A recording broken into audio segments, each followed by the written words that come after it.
Now I am going to read with you the principles of IFRS 5 when we look at our subsequent measurement of a disposal group. Then I'm going to explain this to you. On subsequent measurement of a disposal group, the carrying amount of the assets and liabilities that are not within the scope of the measurement requirements of IFRS 5, but are included in the disposal group classified as held for sale, shall be measured in accordance with the applicable standard before the fair value less cost to sell or disposal of the disposal group is remeasured. Now let's have a look at a basic example to explain this. In our example, we have a disposal group which includes a plant, inventory, investment property carried at fair value in terms of IAS 40. Now on subsequent measurement, we have identified on 30 September 2017 that we meet the criteria as per IFRS 5. Therefore, we now know that we need to measure our disposal group at the lower of the carrying amount, which is a total value of 200,000, and the fair value less cost to sell. Therefore, we will have to recognize an impairment of 20,000. Okay? Now guys, let's just quickly stop there. When you look at our disposal group, you will identify that we have inventory that should be recognized and calculated in terms of IAS 2, and we have our investment property at fair value in terms of IAS 40. Important to identify that these assets are included in the disposal group to be able to calculate the carrying amount of our disposal group. Now, when we recognize our impairment, the 20,000, do we allocate the impairment to the inventory and to our investment property?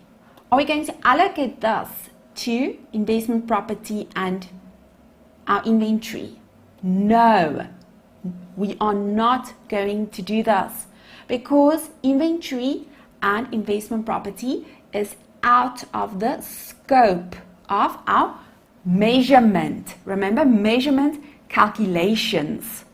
It's out of the scope of our measurement. Yes, this falls within our disposal group as a non-current asset held for sale. However, in our calculation measurement, they fall outside because they've got their own standards to guide them with rules and principles. Okay? Therefore, when you read the theory, they indicate to us in the last sentence, or technically this is one big sentence, on subsequent measurement of a disposal group, the carrying amounts of our assets and liabilities that are not within the scope of measurement requirements of IFRS 5, but are included in the disposal group classified as held for sale, shall be measured in accordance with the applicable standard before the fair value less cost to sell of disposal group is remeasured. Okay, therefore guys, you will have to use the standards applicable to these assets.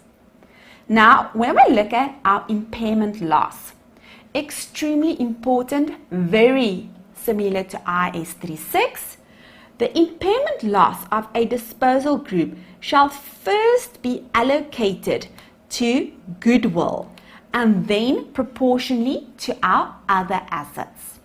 Therefore, in our example, if we had goodwill, we had to allocate our impairment loss to the goodwill first before we are able to allocate this to our other assets.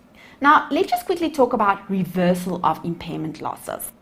Extremely important, guys. Remember, if goodwill has been impaired, you will never ever reverse impairment on goodwill.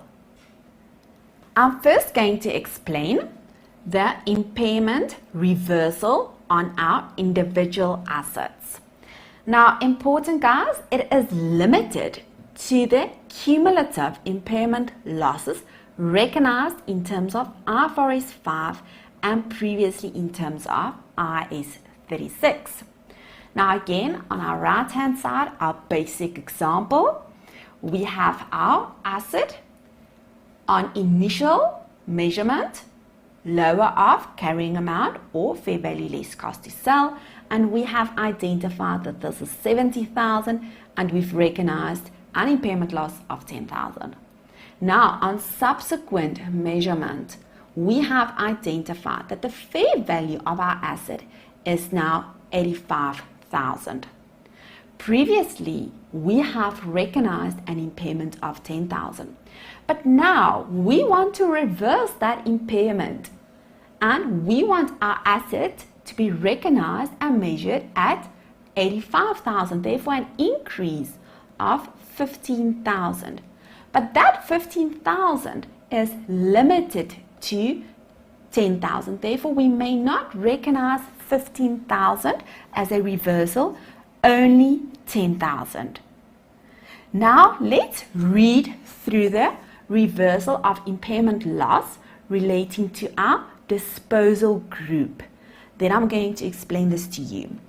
Recognize the gain for subsequent increase in fair value less costs to the extent that it has not been recognized when restating the fair value of assets falling outside the scope of the measurement requirements of IFRS 5, but not in excess of cumulative impairment losses per IAS 36 or IFRS 5 and the non-current assets that are within our scope. The gain recognized for disposal group shall increase the carrying amount of non-current assets falling within the scope only. Now guys, do you see, very similar to our impairment. If we have our group where we have a plant, we have inventory where we need to follow the rules of IAS 2, we have an investment property where we need to follow the rules of IAS 40. If there is a reversal in the impairment, you will not allocate that reversal to the items that fall outside the scope of IFRS 5. You will only allocate them proportionally in the same order as per our impairment loss for a CGU. Therefore, guys, in this basic example, only to our plant. What will happen if there is a change to the plan of sale? Well, guys, let's say, for example, we have recognized our non-current asset held for sale, and now within a 6-month period, there is a change in the plan of sale. What do we do then? You will have to reclassify the asset and measure the asset at reclassification at the lower of the carrying amount if the asset was never classified as a non-current asset held for sale, and the recoverable amount on the date the decision was taken not to sell. Therefore, guys, when there's a change, you need to take it out, reclassify the asset, take it out from your non-current assets held for sale, and you need to measure this at the lower of carrying amount, therefore historical carrying amount, as if the asset had never been recognized as an IFRS 5 asset, or the recoverable amount. Then what will happen if the asset is not sold after 1 year?